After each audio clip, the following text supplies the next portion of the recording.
So now I'd like to introduce somebody to you. He's an employee of the Aerospace Corporation where I work, fairly recent employee, a little less than a year. But he is an eye doctor, a doctor of ophthalmology, optometrist. He's also got a PhD and a doctorate of science, so an underachiever when it comes to education. He flew on STS 50, or in Roman numerals L. He flew actually with a member of our board of trustees, Bonnie Dunbar, and he worked on a microgravity experiment. He's been a professor at the University of Alabama, Birmingham, where he just recently retired before joining us. And so he is our keynote speaker, astronaut today, Dr. Larry DeLucas. And I don't have to hand this to you. Yeah, I've got a level here. I'm good. Okay. Okay, well, I'm going to have a little bit of fun. We're going to look at some of the slides here. You can't talk about space without showing you some photos. But I'm going to tell you, what it was like for me. I flew on the Space Shuttle Columbia in 1992, so we're coming up in June on our 25th year anniversary from my flight. I only flew one time, but we set the record at that time. We went around the Earth 221 times, and the whole time we were going at 17,500 miles an hour. That means you circle the Earth every 90 minutes, and that means you get a sunrise or a sunset every 45 minutes. Just like we do on the space station. Everything in low Earth orbit is going at that speed. So let me tell you how it all got started. And I want to do this so we could have the first slide. It's not advancing for some reason. There it goes. So, okay. You've heard this with some of the other speakers if you've been in here. A career in science, expect the unexpected. And I have to be the best example of that. When I was your age, I loved sports. I was on the baseball team in elementary school and the basketball team, and then in high school, the same thing. Never thought I would go into science. But then I had a high school, in my junior year, a high school chemistry teacher that got me excited about chemistry. I took a second year of chemistry with him, and I decided I'm going to pursue a career in chemistry. And so I have a kind of weird way it all happened to me, and I keep going the wrong way, I guess. There we go.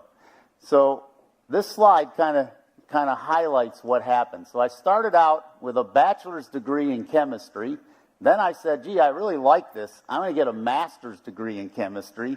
And again, I was very lucky.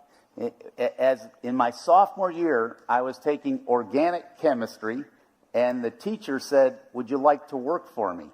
And so I started working for him at night and on the weekends, and I didn't have much confidence till he asked me to do that. As I worked in his lab doing real research, I started to think I could really be a scientist, and I thought I was going to be maybe an athlete. I'm too short to be a basketball player. And so I pursued science, and I went from there to getting very interested in molecules in our body.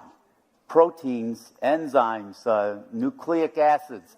And at that time, there was a technique that was just coming along called crystallography, where we could determine the structure of that's a protein that every one of you have in your body. It's got a big long name, purine nucleoside phosphorylase. But it's very important, and in some people, if that's not working right, they get a cancer that's devastating called T-cell lymphoma. And so we did determine, not me, but one of the other people in our lab determined the structure of this protein. And you see these areas right here. There's 4 places where it does the biology. We then developed a drug to fit in there to block it, to help fight that cancer. And I was so excited to be working on things that could help with disease that I wanted to, make my life doing this, but it was so new that you couldn't get a job. No universities were doing this, just a few. Ours was one of the few first ones in the United States. And I thought, someday I'd like to, get hired, not just work in a lab working for someone else. and be a faculty member. I'd like to make enough money where I could at least have a family, get married one day. And I told you I love basketball. Well, there was my favorite player when I was young. He was a very fancy guy, did a lot of tricks with the ball, named Bob Cousy. And so I used to go to the gym still in college. And here's where sometimes you just get lucky in life. But I was playing full court basketball, and I knocked this older guy over by mistake, and he fell on the ground, and his glasses came off, and I helped him up. And it turned out he was the dean of the optometry school. And he started asking me what I was doing, and I told him, well, you know, I'm going to graduate school to get a PhD in biochemistry doing crystallography, but I'm real worried that I'll never be able to get a job.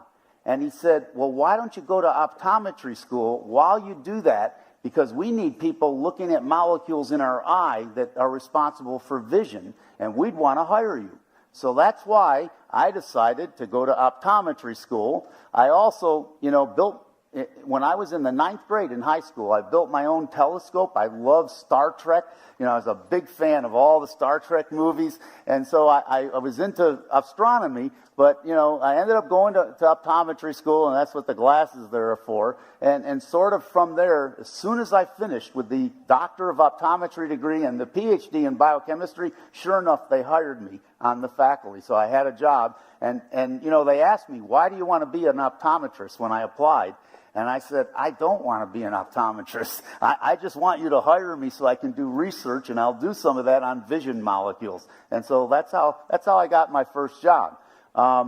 So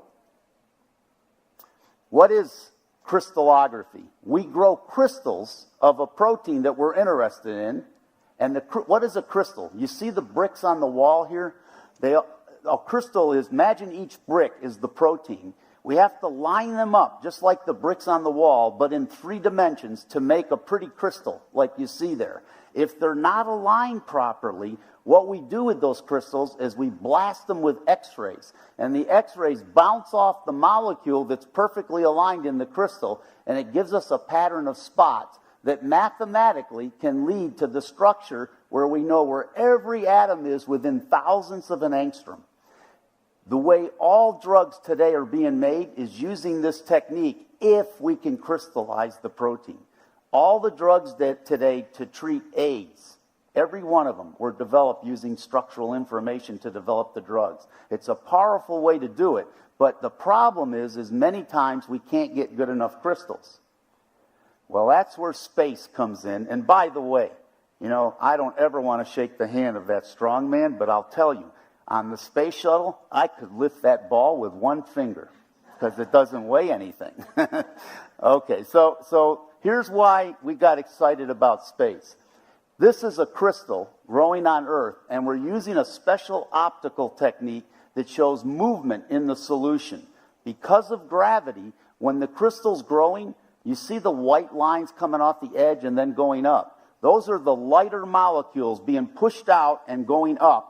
They hit the top surface and they come down, sort of like when you heat a pan of water, there's this kind of a flow in there. Now, the crystal has to give time. When a molecule comes in to bind, it has to have time to get perfectly aligned like the bricks on the wall. If they're coming in too fast, sometimes they come in upside down. And before they can bounce around and find the right position, another one comes in, another one, and they get trapped in misalignments. That hurts the quality to the point sometimes where the crystal stops growing, or even if it's big enough, we can't get good data because if those molecules are misaligned, we don't get those nice spots we need to determine the structure. When you do this in space, that's the crystal right there. We can't even use the optical technique here because there is no flow. There's no lighter molecules moving up and heavier ones sinking. So we're using an optical technique that shows density. So those of you with good eyes, can you see the rings kind of coming away from there? As the molecules get incorporated, it changes the density and you see kind of a ring form like on a tree. It's a very gentle environment. The crystals grow much slower than they would on Earth. So now when that molecule comes in, so how do the molecules move in space? All molecules are vibrating, and by luck, they kind of bounce into each other. It's a process called random diffusion. They make their way to the surface of the crystal, and they may come in upside down. But now they have time to bounce around, find the right energetic position before another one comes in. So they grow much more slowly, and therefore they have time to grow more perfectly.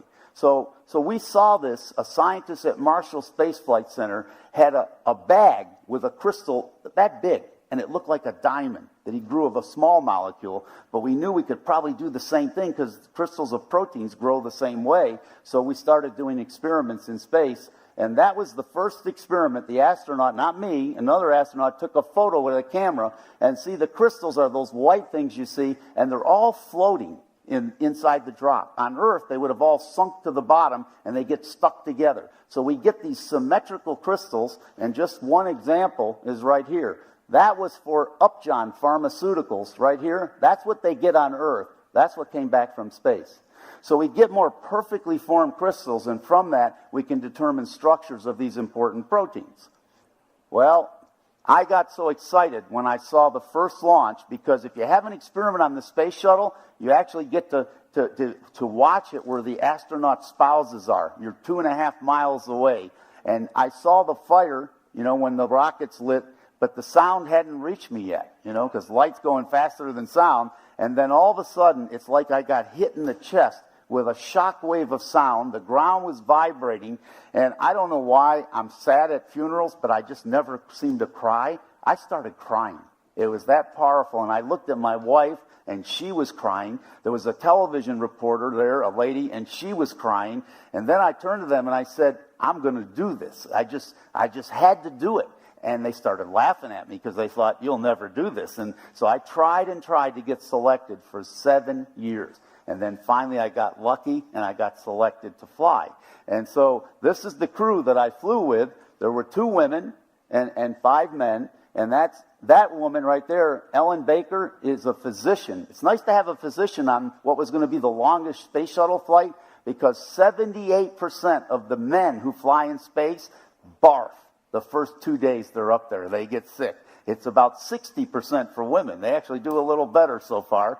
But her job really wasn't to take care of people. Her job was to fly the space shuttle on the night shift. And so Ellen, when I was sleeping, we had 2 shifts. She was up in the flight deck, and that is the Columbia that I flew on behind us. She's up in the flight deck programming the computers to keep us going fast enough as we circle the Earth. This is the pilot. He was the youngest and still is the youngest person to ever fly in space. He was 34 years old. Today he's a commander, but he was a rookie on our flight. He had never flown before, and he was our pilot. Well, the good news is he doesn't actually hold the stick to land the shuttle. The commander does, and that's this fella, Dick Richards. So you heard Dr. Swallow talk about Bonnie Dunbar. She was the payload commander. That means you're in charge of the science. So my direct boss was Bonnie Dunbar on this mission, and after our flight, she had spent more time on the space shuttle than any other female astronaut. So Dick and Ken both were Navy pilots, and they were the ones responsible for flying the shuttle. Next to Dick is Carl Meade, an Air Force pilot. Carl had set all kinds of records in experimental jets at Edwards Air Force Base. He's an incredible pilot, but he's a mission specialist, so he'll never fly the shuttle. He does science on the night shift, and he had a background in electronic engineering. Next to Carl was the first Vietnamese American ever to fly in space, Eugene Trinh. He was a physicist, had gotten his PhD at Caltech, and he still worked there as a professor. And then finally, me. Well, if you look closely, I am the tallest person. She has a lot of hair, but I'm taller. And you don't want to be tall when you go to space. You actually want to be short. And the young folks in the audience won't understand this, but if I bend down and now I stand up, I'm a little lightheaded. And then it goes away because there's little receptors in my blood vessels. They send a signal to my heart when I stand back up, and they tell your heart, beat harder, because we got to pump uphill against gravity. When you go to space, you don't have that gravity. And so if you stay like we did 14 days, that whole mechanism shuts off. And now you come back to Earth, gravity's going to pull the blood down to your legs. And what happens? If your heart doesn't beat harder and get it up there, you're going to pass out. And of course, the taller you are, the further your heart has to pump that blood. So that's why I think the best person to fly the space shuttle would be a little short, fat guy with high blood pressure and hardening the arteries. You know, no, I'm just kidding. You do have to be healthy. But anyway, so when you get up there, you know, several people don't feel well. You get over it. Everyone seems to adapt to space. It takes 2 to 3 days. For me, it took no time. I don't know why. Both Bonnie and I didn't get sick. We were working like mad. I just don't get sick. I never do on a boat. I just have always been that way, and I don't think we really understand why at this point. So the training lasted 2 years. The first year I had to learn all the science, and then after that, we're learning all about the space shuttle. In this case, we're learning how to get out of the shuttle if there's some kind of an emergency and we have to bail out. So we actually parachute, out of that hatch, and then we go into the water. So part of our training is called water survival training. So we have that raft in my backpack on my spacesuit, and so we parachute into the ocean off the coast of Miami. You can't see anyone else. You're all by yourself. And then I stayed out there for 18 hours in that little raft. Now, they don't give you any food, but you do have water, so you can drink some water in your backpack. But NASA's pretty nice. They know you might get hungry, so they give you this little expandable fishing pole. And if you want, it's a little plastic pole. You can try to catch a fish, but of course if you do, you can't build a fire in that, so you have to eat it raw, a little bit of sushi. But I just starved for the 18 hours, and then I vectored a plane in to come find me. And then once they do, a helicopter comes over and they lower a big, like, sinker, and you grab on it, and the helicopter is just about 15 feet above you. And of course the water is going up my nose. I loved it. It was a lot of fun, and they pull you up into the helicopter while you're holding on to this. So that's the way we practice if we were to have a problem. I also got to fly on these jets, and that's me in the back seat right there. I'm not a pilot, but you know, we got in restricted space at one point where no other planes are allowed to go. It was the first time I flew on it, and I was with Ken Bowersox, and he said, "Larry, would you like to fly the jet?" And I said, "Sure." He said, "Well, go in the back seat. I have the stick also." So he said, "Take the stick." So I'm holding it, and I said, "What can I do?" He said, "I don't care. Do whatever you want." Really? Okay. And I just took the stick and went like that. And we started going like that, out of control. It's great because, you know, before we crashed, I had one of the greatest pilots in the front seat, and he would always pull us out before I died. But anyway, had a lot of fun. We also fly on this jet. This is a specially constructed jet. They have extra steel in the wing and the tail because it goes up to 40,000 feet, and then it just falls. And since it's falling at the rate that gravity pulls you, inside the jet, there's no gravity. It's just like if I put a little ant inside here and drop it. The ant is floating inside there. That's what we're doing in that jet. Now, before it hits the ocean, it has to pull out. And when it pulls out, everybody weighs 2.5 times their body weight. So you're stuck to the floor, and it just goes up, and it keeps doing one parabola after another. You don't want to eat food before you get on this plane. They call it the vomit comet for good reason. And of course, if you get sick during a free fall, that bar floats through the plane and it sets off a bad chain reaction with a lot of people. So not good. But this is me, you know, wasting your taxpayer money, having a good time. At the end, we were allowed to kind of just float around and have fun. But most of the time, we're in there testing our experiment. It's a great way to test, will gears work the same way in space versus on the ground? And so it's a very useful facility. That's my launch right there. And so before, I'm going to let you look at a video here, but before we do, I want you to know why trying to do experiments in space. You've heard some of that from the previous speaker of why it's so important. It makes you think differently. The challenges you have when you do an experiment in space are enormous. They're so different than here, and you have to come up with new solutions, and many times those solutions end up benefiting what we do right here on Earth. It's a valuable resource source, and to the young ones in the audience, I will tell you what I told my kids, and that is, try to do something spectacular. You know, don't be afraid when you're young to try to do something that's really difficult. Even if you don't achieve it, by trying to do something difficult, you learn much more, and you usually benefit tremendously from it. And so that's my one preaching sermon. So if we can go to the video, it's better than just looking at a photograph.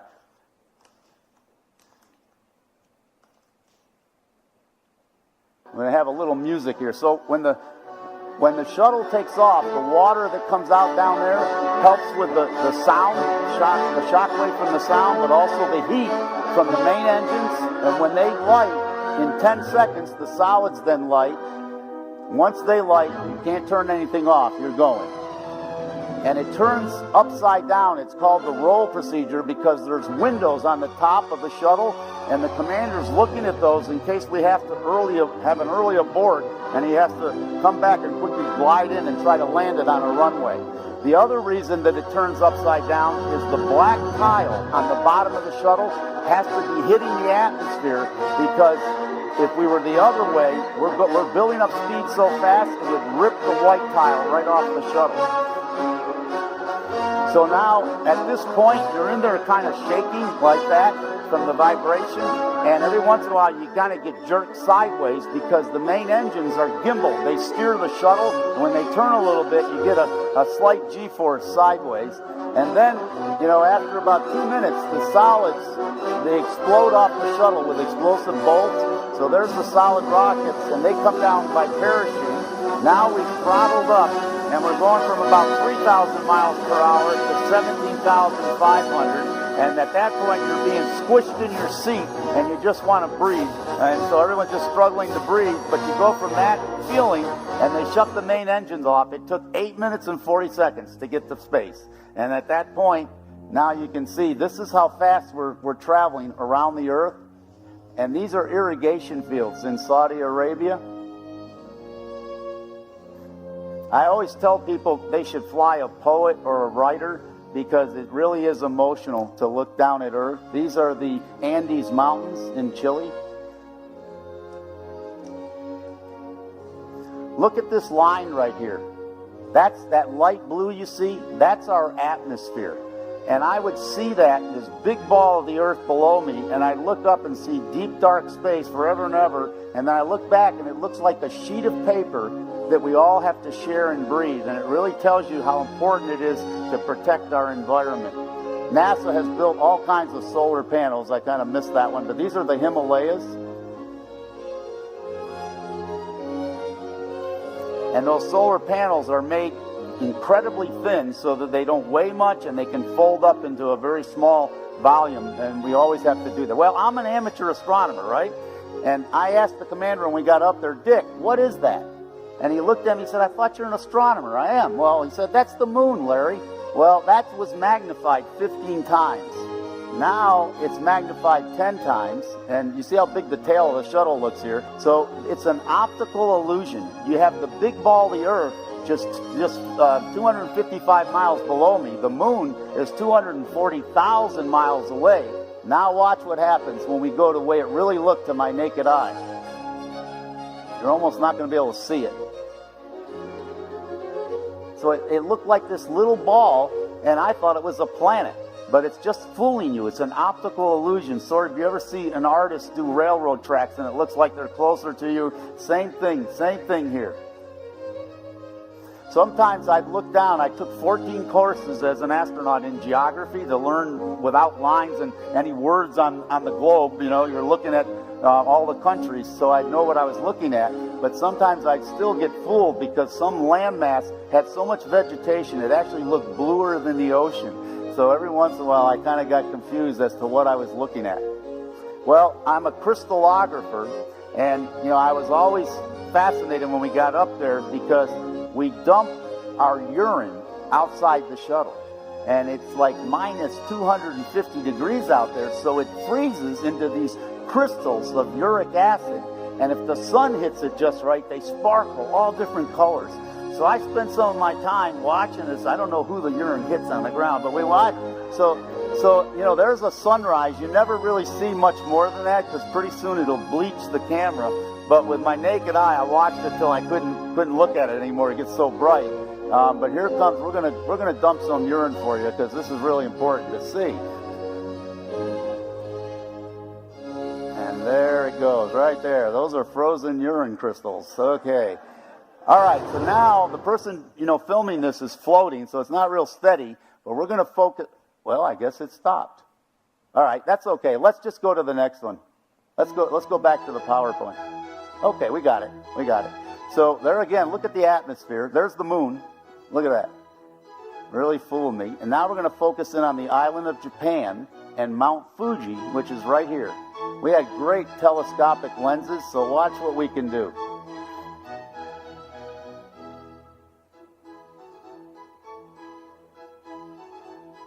Mount Fuji.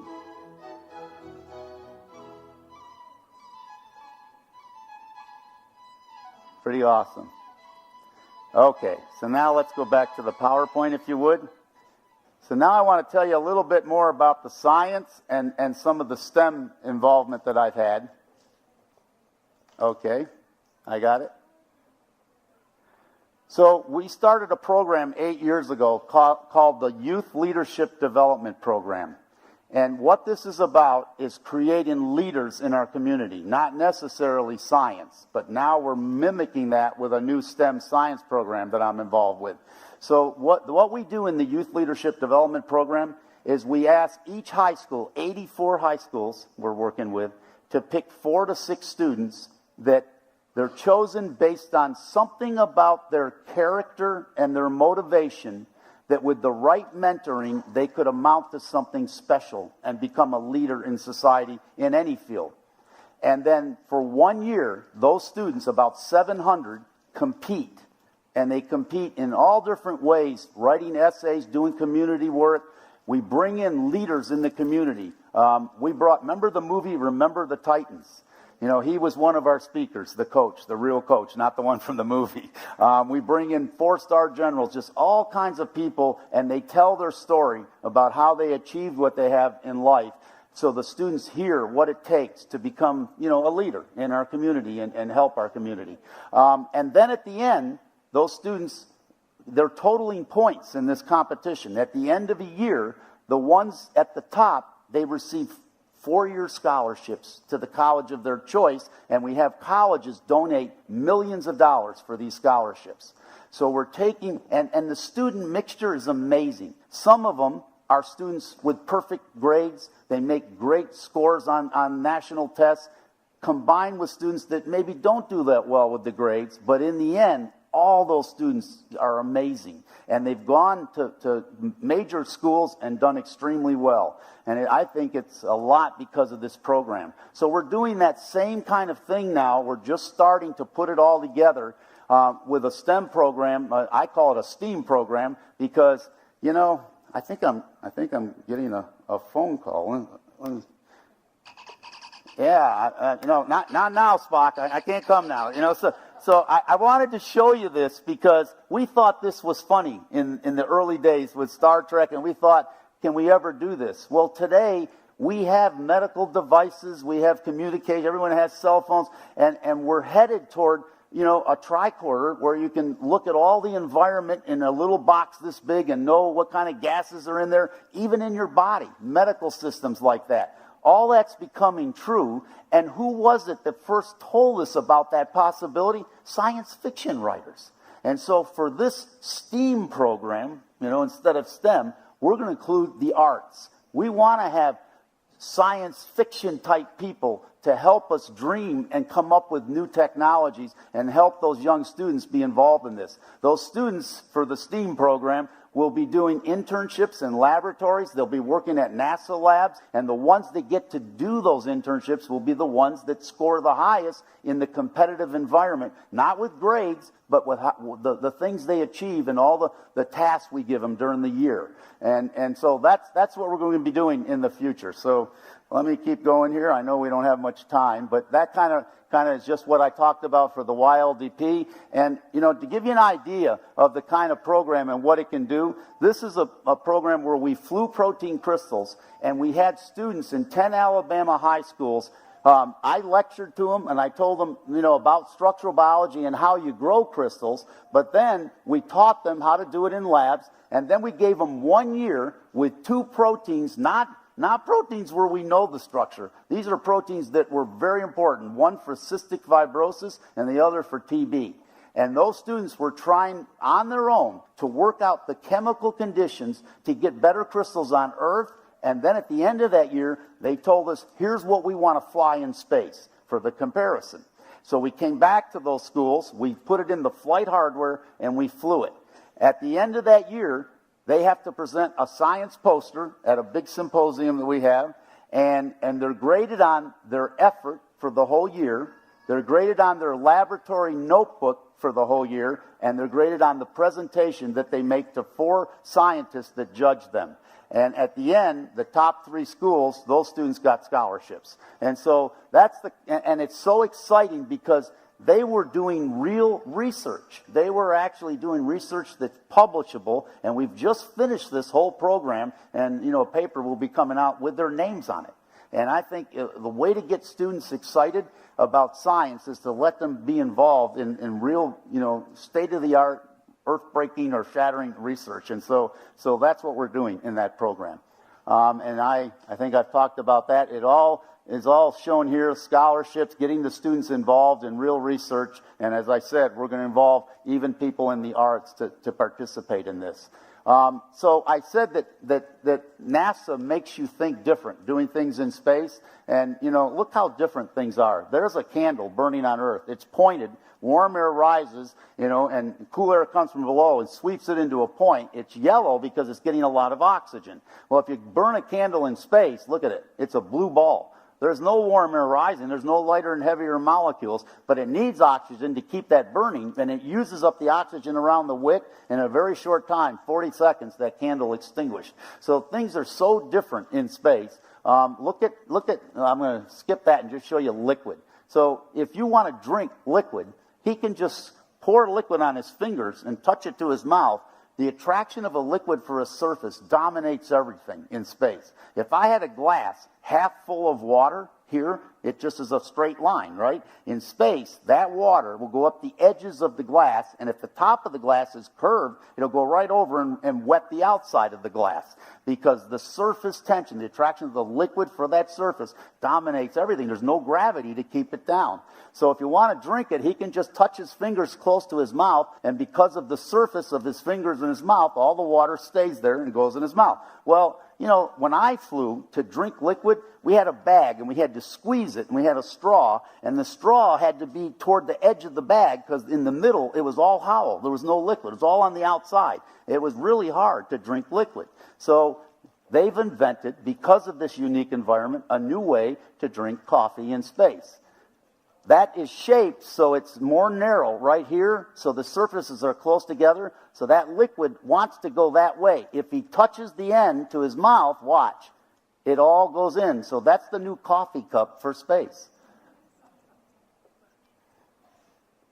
Okay, how do you take a bath in space? Carl can squirt that whole bottle of no-rinse shampoo on his head if he wanted. It would just soak his whole body. Now, we don't do that. We squirt a little out and you lather up and dry off. On space station, we're going to have a shower.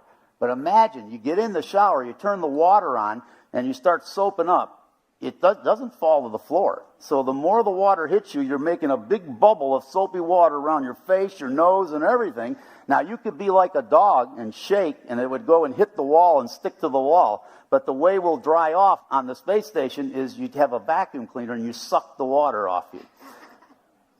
Almost done here. So we eat food in little trays like this. As long as there's a sharp edge, the liquid will come up to that, but it won't go over. So that's chicken soup right there. You can dip your spoon in upside down, take it out. You got a bubble of soup on your spoon, and you eat it. So it's really pretty easy.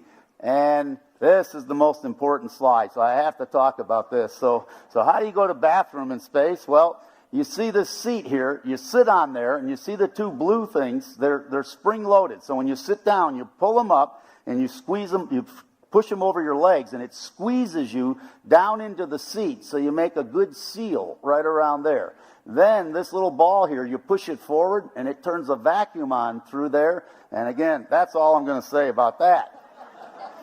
Well, I was supposed to come home in 13 days, but because of this, it was a hurricane, we couldn't come home, and so we stayed up an extra day. And I've told you I love sports, and NASA let me take a basketball goal with, not a real one, but one with suction cups. So we put it on the wall, and the first thing I did, I had a Nerf ball about that big, and I spun it with my finger on top. And I said, okay, Michael Jordan, let's see you do that. And then I did 3 flips in the air, and I tomahawked it and ripped the goal off the wall. So you're looking at the only person in the world that beat Michael Jordan's hang time. You know, I did it in space, but I did. I averaged 3 hours of sleep each night. You don't need as much sleep, but you need more than that. By the end, I was very tired. And at one point, I was in the middeck waiting to use the bathroom. The commander was in there, and I fell asleep. Well, in the middeck, there's a cabin fan that cleans the air. And here I am. I had no weight.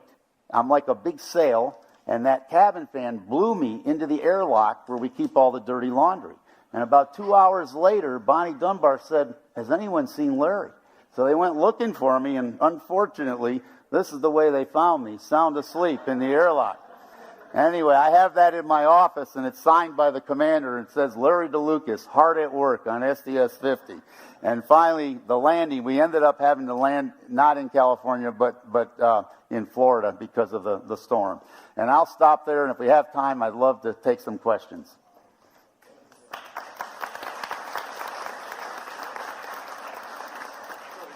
We do have time for a couple of questions. Yep. If we can get this one. There we go. So who wants to ask the first question? Okay, great. By the way, if a parent wants to ask the question, the answer is no. What is it like in space when you have to, like, when you move? How do you move? Is it like you just float there, or do you swim in the air? That's a great question. You know, in training, they put us in a pool, and they make us buoyant kind of in the middle of the water. But it really isn't the way it is in space, because in water, if you do this, you go this way, right? Well, in space, you're like in this room here. The atmosphere is, you know, breathable atmosphere inside the shuttle, not outside, but inside. So if I do this, you don't go anywhere. And so the way you move is grab things. So there's rails in places. And so if I grab a rail and I want to go toward you, I just kind of do that a little bit, and I'll go pretty quick. If you do it too fast, I may flip over. So you have to kind of get your space legs, you know. You have to get used to moving around. But it doesn't take much. You know, just pushing on the wall a little bit, you're going to go this way. So it doesn't take much. Do they train you in water, because in water you can float, and in space you can also float?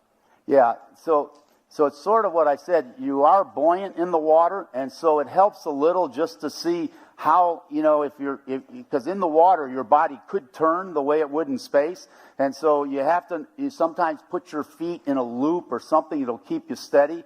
So the water's helpful like that. But it really doesn't tell you the way it's going to be till you do get up in space. But they do, you know, at Johnson Space Center, they have a pool that you can water ski in. I'm not kidding. The whole space station is in the bottom of the pool.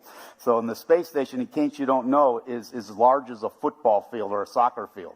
So it's a huge pool. What was your reaction when you first started floating?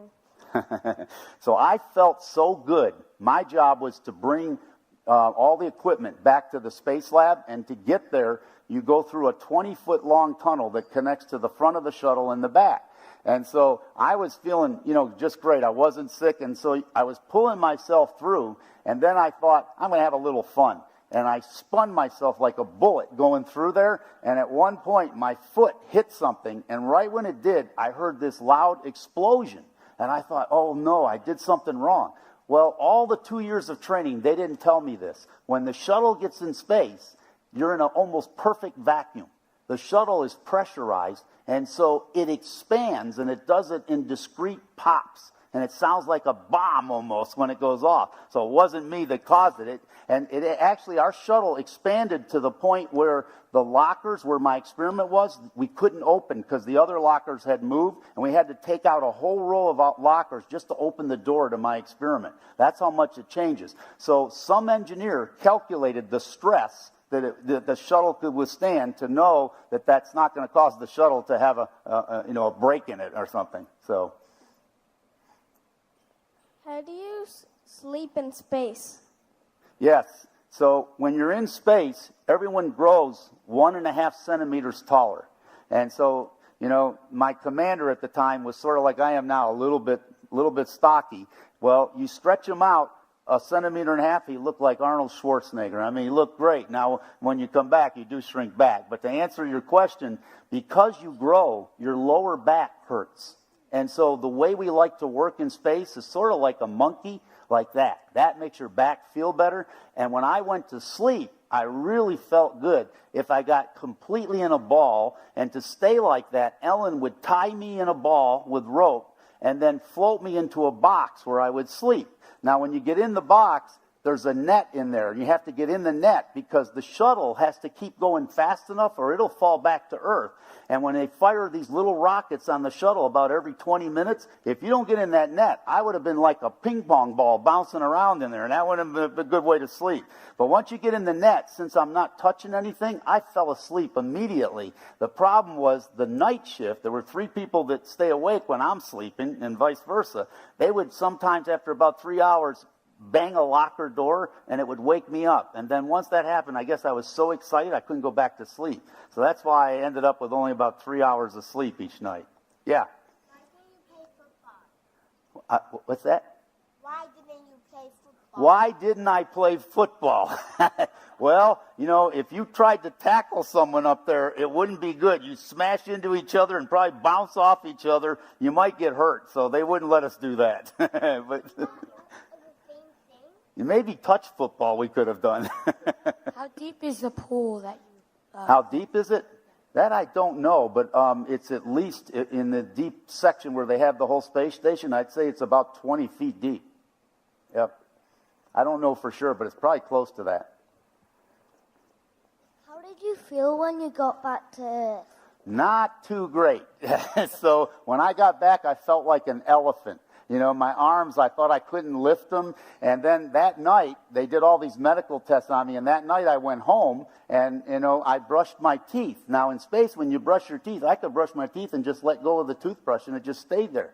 So I went home and I brushed my teeth and I let go of the toothbrush and it fell on the ground. You're not used to gravity. And it took a couple days to start to get used to it. The thing that took me the longest was my sense of balance. When you get back, if you turn your head, everything is spinning. If you do this, it's flipping like that. And they test you for that, and it took actually 2 weeks before they would let me drive a car again. And what happened when you tried to drink grape juice? Try to drink grape juice, yeah. So, you know, up there, the drinks don't taste the same as they do down here. And Bonnie had flown before, and I chose for lunch and dinner the orange drink, because I liked it on Earth. And Bonnie said, Larry, don't do that. You may not like orange when you get in space. And I thought, that's crazy. So I chose orange. I got up there. The orange had no taste. And the reason is everything shifts upward and your sinuses kind of get clogged. And so I couldn't taste it, but I could taste the lemonade. And so the way we tell everyone's drinks apart and food, everyone gets a color, and it's a little stick-on dot. And my color was brown, and Bonnie's was blue. So when she wasn't looking, I took my brown and put it on her lemonade. We all started doing that to everybody. We started, you know, kind of being pirates, stealing food. Not a good thing, but we did. And it was just for fun. But anyway, I liked anything that was tart. So lemonade, I never have liked shrimp cocktail on Earth, and I loved it up there because I could taste it. But other types of foods, it felt like you had no taste to them. How did you wash your hands? Washing hands, there's a soap, and you squirt it out of that bottle, and you just kind of wash like that, and then if you do it long enough, it's sort of like, you know, these antibacterial things that kind of has an alcohol in it, and it just goes away. If you want, you can dry it off with a towel. But we didn't, you know, like have a sink with water coming out. We didn't do that. How does that lack of crew members' sleep affect performance of tasks over a period of several days? Yeah. So how does the sleep affect tasks? When you first get up there, the shift of fluid, you won't hear this from most astronauts, but the shift of fluid puts pressure on your brain. And the first day, there's no doubt in my mind, I was mentally 30%. My first job was to activate a glove box, and I did it many times on Earth, and I read the procedure, unscrew the filter cap, and I just stared at it. and I read it again, and I read it again, and finally something clicked. I'm supposed to do that. And so it's like I was in a fog. NASA knows this, so they time how long it takes us to do all these things on Earth, and they triple it for space the first 3 days. And then you wake up after that, and it's like, oh, I have my brain back. I think I was maybe 80% mentally, but never 100%. That's why everything we do, even though we did it on the ground over and over, we still follow and read every step in a procedure to do it, to make sure we don't make a mistake. But if you get fatigued with sleep, it compounds the fact that you're already mentally not the way you'd be on Earth. And so once again, all the more, it can affect your ability to reason especially. And so when we had malfunction procedures, every step of that we had a circuit breaker go, and I had to fix it. And I had to read out the circuit breaker to the people on the ground. They then said, yes, that's the correct one. Then they said, put your hand on it. And I did. Read it again where your hand is on it. And I said, yes. And they said, okay, flip it. That's what you do to make sure, you don't make a mistake. So it does take longer, but that way, we don't hurt someone's experiment. So, Larry, thank you very much. Yep, really you're welcome. appreciate it. Let's give him a big hand.